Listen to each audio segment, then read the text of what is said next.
చిత్తూరు జిల్లా గంగాధర నెల్లూరు కాన్స్టిట్యున్సీ. ఇక్కడ 2014లో వైసీపీ నుంచి కె నారాయణస్వామి గారు టీడీపీ అభ్యర్థి అయిన కె గుమ్మడి గారి మీద పోటీ చేసి 20,565 ఓట్ల మెజారిటీతో గెలవడం జరిగింది.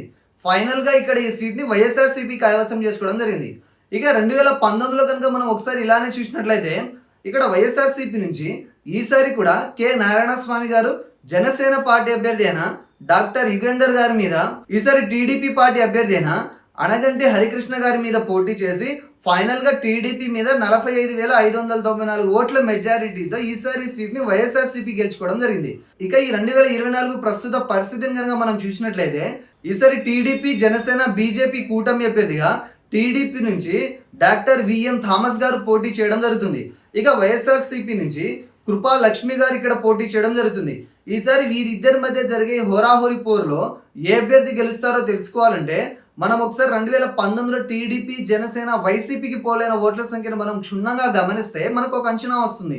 2019లో ఇక్కడ విడివిడిగా టీడీపీకి, జనసేనకి పోలైన ఓట్ల శాతం ఒకసారి కనుక మనం కలిపి చూసుకున్నట్లయితే సుమారుగా 60,000 పైచిలుకు ఓట్లను ఈ రెండు పార్టీలు కలిసి గెలుచుకోగలిగాయి.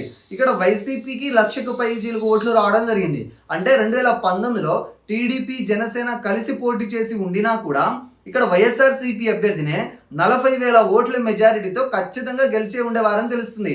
ఇక ఇప్పటి విషయానికి వస్తే ఈసారి ఇక్కడ గెలిపేవడదనంటే దీనికి సమాధానంగా ఆ టైంలో ఈ రెండు పార్టీలకు విడివిడిగా పోలైన ఇదే ఓట్ల శాతం ఈసారి కూడా చెక్కు చెదరకుండా అదే విధంగా ఇప్పుడు కూడా రిపీట్ అయితే ఖచ్చితంగా మంచి మెజారిటీతో ఈ సీట్ని వైఎస్ఆర్సీపీ అభ్యర్థి గెలిచే అవకాశం ఎక్కువగా ఉంది.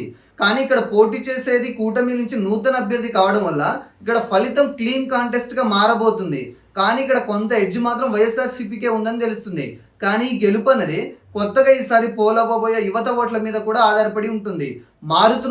మారిన సమీకరణాలను బట్టి యువత ఎటువైపు మొగ్గు చూపితే ఆ పార్టీనే ఈ నియోజకవర్గాన్ని కూడా కైవసం చేసుకునే అవకాశం ఉంది.